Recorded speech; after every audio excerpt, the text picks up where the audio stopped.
Presentaciones. Today we're going to present to you one of the most known Shakespeare plays, Macbeth. I hope you enjoy it. Okay, first of all, we need to know who is William Shakespeare. He was an English playwright, and he was considered the greatest writer in the English language.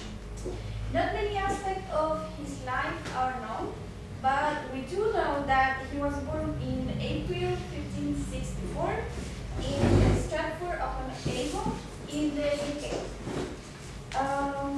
He produced most of his known works between 1589 and 1613. He wrote 37 plays approximately, and his work includes tragedies, comedies, historical stories, problem plays, poems, and also sonnets. He's the inventor of the iambic pentameter, and he died on April 24th, 1616. So just one day from his birth. So for the historical context, it was written around the King James I in 1606. It's important to mention that Macbeth's play is strictly related to the gunpowder plot, which was an attempt to try to kill the king, like treason. And this story is wrote as a cautionary tale for kings to be aware of those who want to take the throne or want to commit treason against the crown. And of course, it's dark and cynical. It's important to mention that in this play they mention witches, or I think in the original play, weird sisters, because King James was obsessed with magic, with demons, and he was responsible for the North Berwick witch trials, in which he killed hundreds of women just because he thought they were witches. And it's important to mention that it's the same king that wrote a version of the Bible that people read today, and the same king that wrote a whole book about demons and how to classify them and different types of magic. So it's kind of two streams of the spectrum. So that's important to mention. So prior to telling you more about this story itself, we're going to go over some characters that the story includes. For example, we have first King Duncan, which is one of the main characters along with Macbeth. King Duncan is a king of Scotland, and he's very gentle and very, let's say, empathetic, and sometimes this is a weakness for him because he's going to be betrayed throughout this story by a very important person close to him.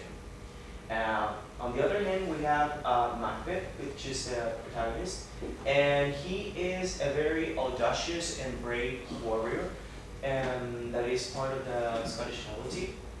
And to the side, we have Lady Macbeth, who is Macbeth's wife, and she's a very, very, let's say, cruel woman, and who desires power, and who is going to do anything to take or to do what she wants to get that power, which we're going to see later on in the story. And then we have Banquo, who is also, let's say, a warrior, along with Macbeth. And we have Macduff, and finally Malcolm. So, what is the story about? The story begins with a brief appearance of a trio of witches that are talking in a sort of wasteland, and then it moves to a military camp where there's a battlefield between Macbeth and Banquo against some Norwegian and Irish armies. So finally they defeat these armies, and then the battle with these enemy forces, they finish this and they go to a wasteland where the Banquo and Macbeth meet these trio of witches. These witches tell these warriors that there is a prophecy that Macbeth is going to somehow become the king of, the Thane of Cawdor, and eventually the king of Scotland, to replace King Duncan's position. And also that Banquo, who is the friend of Macbeth, the other warrior, is going to beg it or have a son that he will eventually become king too. So then Lady Macbeth Macbeth realizes that the prophecy became true because King Duncan says that Macbeth is going to be the thing. So the prophecy starts to be true. So Lady Macbeth then convinces Macbeth to kill the king because she wants very badly Macbeth to be the king of Scotland. Then King Duncan and his sons were invited to Macbeth Castle. Yes. The prophecy, the Thane of Cawdor committed treason against the crown, and he was sentenced to be killed, and that's why Macbeth was named the Thane of Cawdor. And at that moment, King Duncan declares that his son Malcolm was going to be the next on the line. And yeah. So Macbeth was not sure if he was making the right decision, and he was very skeptical about these prophecies that the witches told him. And so when they are in Macbeth's castle, because King Duncan went to the Macbeth's castle, and as the Lady Macbeth wanted Macbeth to be the king so badly, he drugs Duncan's guard so as to blame them for the king's death. And then Macbeth murders King Duncan finally and became the new king of Scotland. He took over the kingship, let's say. So after that, he still feels like threatened, so he plans to kill Banquo and his son because he was suspicious and he wanted to secure the throne for his own sons. Therefore, he hired 2 men to kill them, but the son of Banquo ran away. He managed to escape. Then there's a dinner in which Banquo's ghost appears, and Macbeth went crazy. Like, he was talking to the ghost and asking him to leave. And in here, he regained composure, and he decided to mention Banquo in a toast. And the ghost appears again. In here, 2 of the nobles that were in the dinner, Lennox and another lord, were talking about the deaths of Duncan and Banquo, and they kind of realized that Macbeth was the one that killed both. So the lord tells Lennox that Malcolm had the support of Edward, the king of England.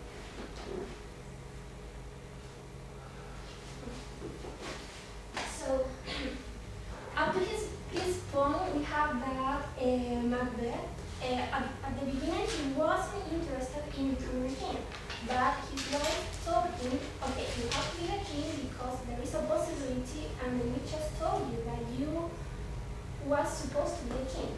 So Macbeth believed these words that the witches told him, and he started to plan all of these blocks bloodshed that happened in the story because many people died along this story. So now we have that Macbeth is starting to go mad because he's seeing ghosts, he's talking to ghosts, to people who is not there, and the same is happening to his wife because Lady Macbeth, she starts to, how can I say this, to sleepwalking, and one of these nights she goes to wash her hands, and meanwhile, while she's washing her hands, she realizes that she cannot wash off the blood of her hands because she sees that her hands have blood in them. So we have that Macbeth and his wife are not in the same position. So, meanwhile, this is happening, Macbeth, who is the enemy of Macbeth, he seeks for reinforcement because he wanted to dethrone Macbeth because he's a tyrant. Everybody around him knows that he took the power not in a legal way. So Macbeth goes to fight Macbeth. But Macbeth, he is sure of his position because the witches told him that he shouldn't be afraid of anyone born of a woman. But meanwhile, they are fighting. All of a sudden, Macbeth told Macbeth that he wasn't born of a woman in the literal meaning, but he was born thanks to a C-section. And that's when Macbeth is killed by Macbeth,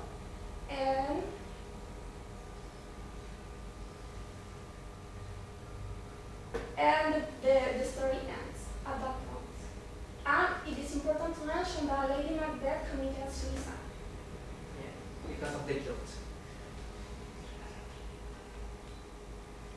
Yeah. Okay, so we didn't mention, but before before the battle, Macbeth went to meet the three weird sisters again, and three prophecies appeared. The first one is that Macbeth was coming to him to destroy him. The second one was a bloody child, a bloody baby, that mentioned that, like Barbara said, no man born from a woman was going to kill him, so Macbeth felt confident about that maybe he was immortal, no one is going to kill him. And finally, a child with a crown and trees in her hands. That later, that prophecy meant that the king, the son of the former king, was in camouflage, of like leaves and tree branches, because it said that the forest was going to get him. So it was the army with camouflage.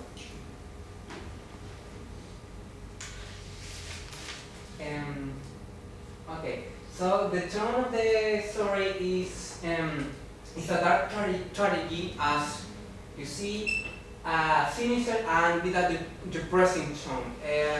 There's, as far as we know, there's no comedic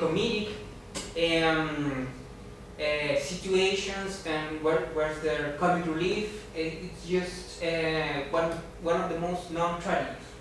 And of course, it's unnatural because of the prophecies, because of the witches.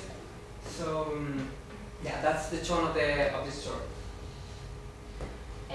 As for the relevance of the story, there are many reasons why Macbeth is so important for the literature. One of the reasons is because it is based on real facts. Because at that time, there was a fight for the power of Scotland. And Shakespeare saw what was happening there, and he based Macbeth in real facts. A second important point is that the story is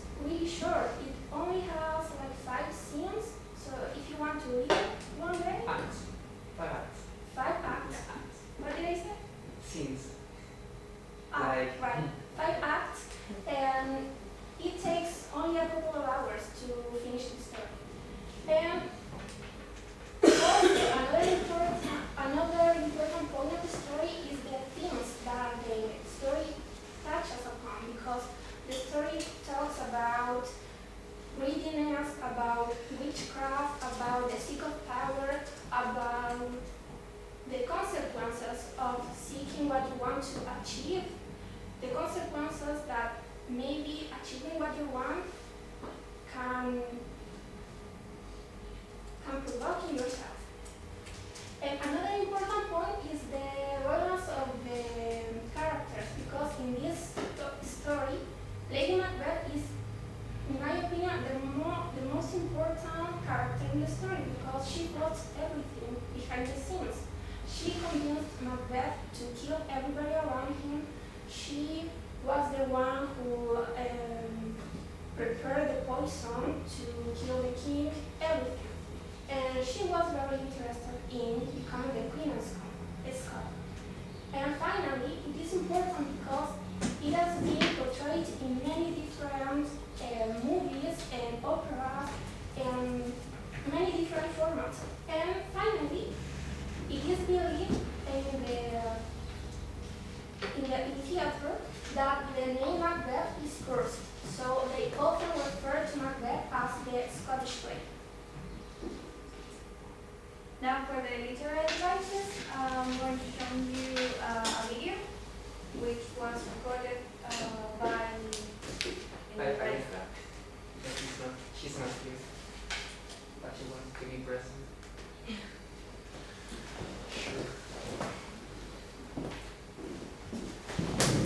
As a brief literary device.